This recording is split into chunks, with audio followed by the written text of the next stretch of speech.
ପିଲାମାନେ ଆଜିର କ୍ଲାସରେ ଆମେ ଦିବସ 7 କୁ ଆଲୋଚନା କରିବା। ଦିବସ 7 ରେ 1 ରୁ 20 ପର୍ଯ୍ୟନ୍ତ ବସ୍ତୁ ଗଣିବା ଏବଂ ତାର ସୂଚକକୁ ଆମେ ଚିହ୍ନିବା। ଦେଖ କହିଛି ପ୍ରତ୍ୟେକ ଧାଡ଼ିରେ ଥିବା ଚିତ୍ର ଗୁଡ଼ିକୁ ଗଣ ଉପଯୁକ୍ତ ସଂଖ୍ୟା ସହ ଗାର ଟାଣି ଯୋଡ଼। ଯେମିତି ଦେଖ କେତୋଟି ପ୍ରଥମ ଧାଡ଼ିରେ କେତୋଟି ଫୁଲ ଅଛି, 1 2 3 4 5 6 7 8 9 10ଟି ଫୁଲ ଅଛି। ତାହେଲେ 10ଟି ଫୁଲ ଅଛି, 10ଟି ଆଙ୍ଗୁଠି ହେଲା 10 କୋଉଠି ଲେଖା ହେଇଛି 10 ଦେଖ ଏଠି 10 ଲେଖା ହେଇଛି। ତାହେଲେ କ'ଣ କରିବ ଏଠି 10କୁ ନେଇକରି ଯୋଡ଼ିବ।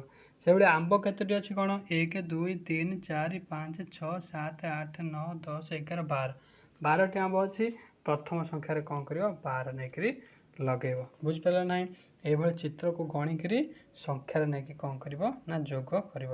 ବୁଝିପାରିଲ ନାହିଁ? ହେଲା।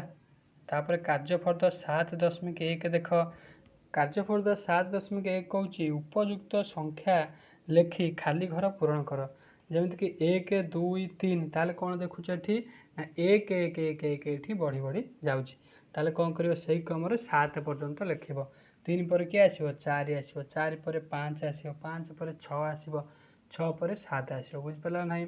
ତାପରେ 9 10 11 12 13 14 15 ଏହି କ୍ରମରେ କ'ଣ କରିବ 15 15 ଲେଖିବ।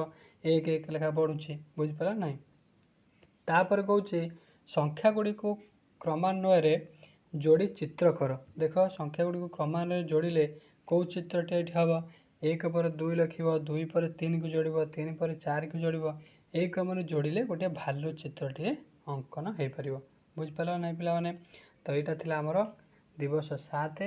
ନେକ୍ସଟ କ୍ଲାସରେ ଆମେ ଦିବସ 8କୁ ଆଲୋଚନା କରିବା।